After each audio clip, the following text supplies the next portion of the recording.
Hello, dear friends. The news with... You were in Bombay, right? Yeah. Huge city, 11.5 million people. They did a very interesting experiment after you left. You saw that what's going on the streets. Everyone's honking. Yeah, we chose a hotel. We were told that it's 6 kilometers from the airport. But we drove there for an hour and a half. Yeah, that's exactly the problem. Yeah, it shows. I can imagine. I thought 6 kilometers, we'll take our suitcases. Better to get there by foot. I think so. Yeah, seriously. There's another problem. There are traffic jams and noise. They're honking all the time. Yeah, that's amazing. That's their favorite sport. So the police saw this and different activists that don't like this noise, and they started fighting it. And they did a very interesting experiment. Didn't happen when I was there. Okay, fines didn't help, nothing. People honked all the time. So the police, they put these noise measuring devices on in junctions, and it measures the level of the noise. And if the level of the noise from their honking will rise above a certain level, then the traffic light doesn't change. I think they don't care. No. There was something very interesting that happened there. The traffic light doesn't change. They honk, suddenly it rises, and that's it. Red light. You can't move. And where they put it, after some time, they simply start calming each other down. Don't honk.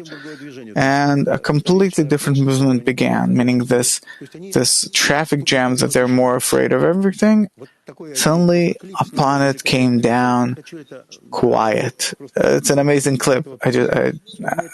Using this example, I'd like to unfold this a bit. So actually it's possible to defeat this problem if to make it common, that I will not be able to go. As you see, it works. How do we do it on the level of the entire world? How do we make it so, like this? So you have the virus in front of you. So how do we work with it? Everything's very clear. The virus standing there, not letting you go ahead. You're at a crossroad. And what do I have to do for it to let me pass? You have to understand that the virus is showing you the complete interdependence between people and how they are dependent on nature. So that they won't honk and will help others not to honk. So suppose there's this notice. If you will honk, there will be red light all the time. Why am I'm not shown this notice that unless you become integral, if you won't connect with others, the virus will continue? Yeah, you'll sit at home, you won't be able to come out. I understand that you're saying this, but how to show this to everyone that will feel it and will start living our life differently?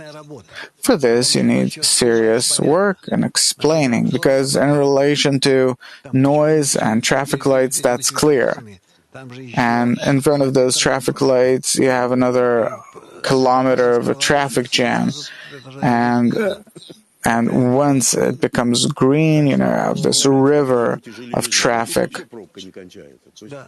Yeah, I understand how it works. It's completely, and people stop making noise. It is the law of self-preservation. What can you do? How can a person understand that if he will live his life like he did, he will be inside a virus and there will come ever worse viruses? But here he sees in front of himself a red light. He sees that the others are standing too. And only if he'll go into... If he moves, that's it. Everyone else will move, and that's going to be it. Before traffic lights, it was better. They understood each other. And, by the way, I traveled on a rickshaw several times. In a rickshaw. In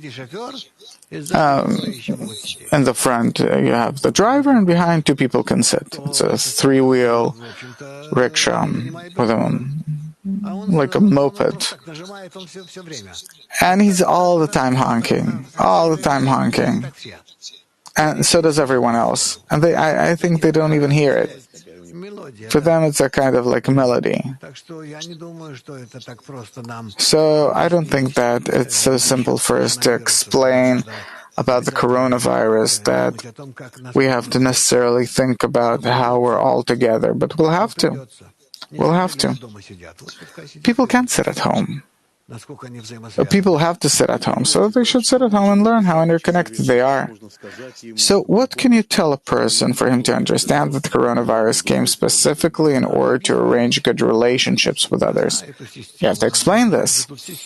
You have to explain how the system works. And this system, it also depends on a traffic light. What? The level of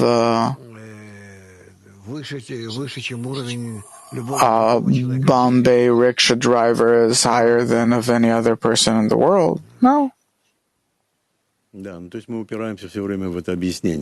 So we're going back to explaining. Of course, you'll have to explain one way or another what to hang on this traffic light called virus, so that people will understand that it's going to come back to you. If you want to keep normally existing, you will have to change. If you want to keep your normal existence, if you want to keep normally existing, you'll have to change your attitude towards others. They saw that things are changing. There you can see it. Here you can't really see it. But gradually, more people will start dying. The virus will start spreading between us even more and turning us in one or another direction. And here you'll have more and more mistakes from all the ministries of health and governments and whatnot. People will start suffocating on barely having anything left for bread and milk, and so on. And ahead, the virus won't help. So let's add to this one more thing. Yuval Harari is an Israeli historian, well known in the world. We did a show with him. He wasn't so well known back then. He said the countries can compete, hide information, accuse each other, and sustain different theories about conspiracies. But then the world will be a very cruel and unpleasant place. Or governments can share information and look together for a remedy. This way, the world will become, after the pandemic, a much better place for all of us. In the 21st century, there are things awaiting us worse than the coronavirus, climate change, and other pandemics. And people listened to him. He saw this. I don't know to what measure did he see it, but he said it correctly. He said that we have to put on that traffic light and notice that if we'll be together, we'll be able to drive. If not, things are going to get worse. And if we create a society of such people, to connect with them more and more, something will change due to people like him that see what's going on. I see there are many psychologists that start talking about us not being connected. Everything's seen, clear, evident, only the ego. We all have an ego that's working in the other direction. And it's amazing that none of them say this word. It amazes me, really, I'm telling you. They don't mention this word. What can you do? You know, people so advanced, like this, like that. Nah, Sena. For them, the ego is a taboo.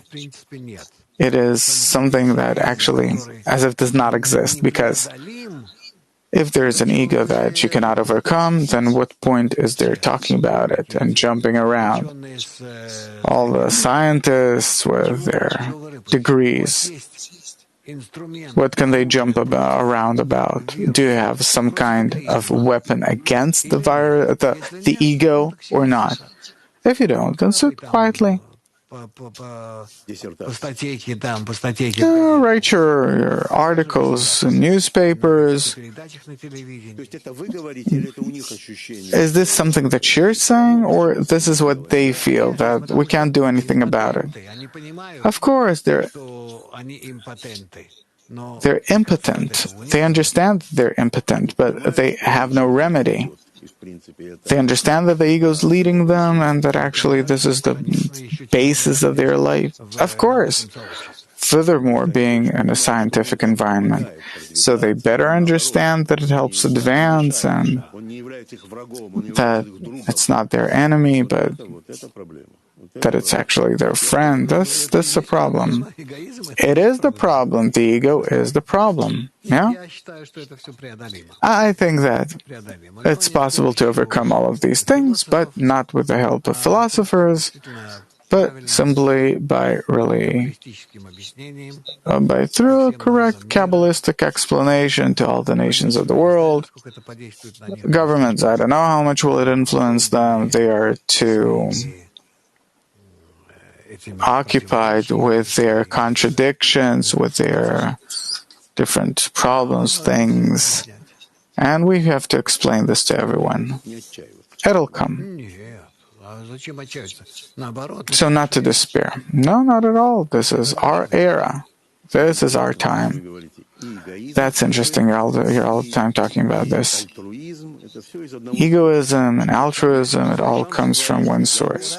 Yeah? All standing behind the same traffic light.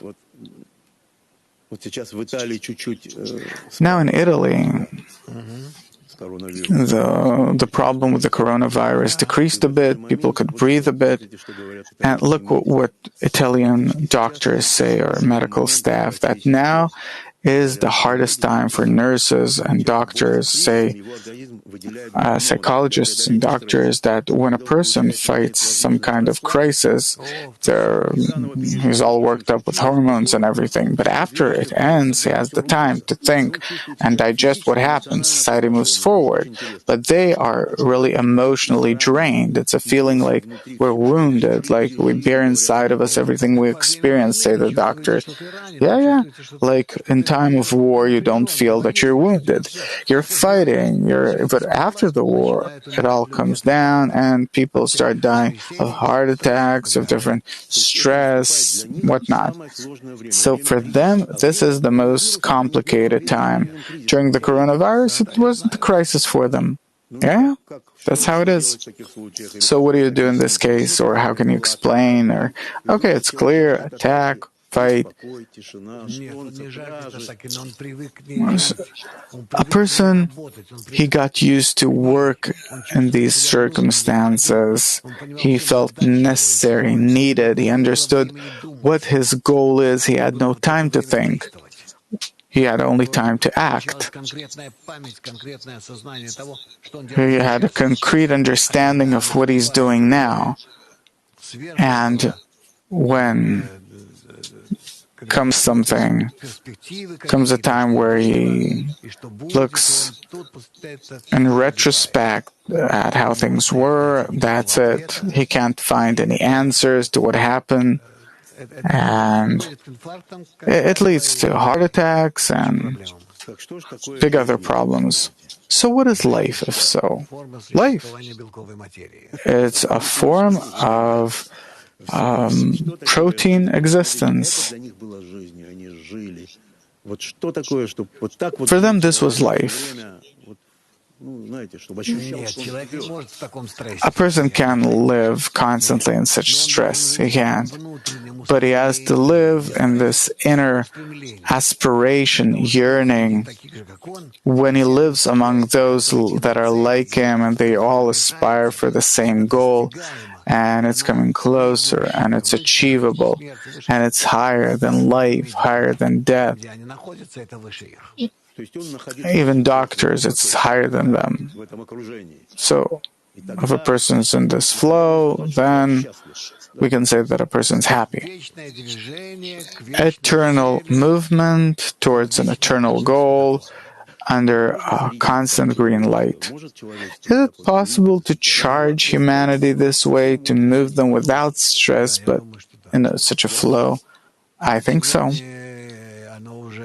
Today, humanity is already starting to understand that they have no inner motive, and therefore they're afraid to stop, because what's going to happen? I'll be a doctor that suddenly that's it, go home. So humanity is approaching this question, what is my life worth, or what is it about? Yeah. So you can't run from this question. It's a very serious question, because as always, after serious pressure comes the time of the necrologists.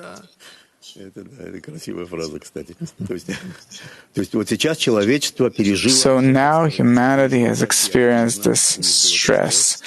Doctors experienced this actively, and humanity experienced this stress that touched everyone. Now we're talking about what kind of remedy, how to come out of this stress and continue with life. And you're saying, what?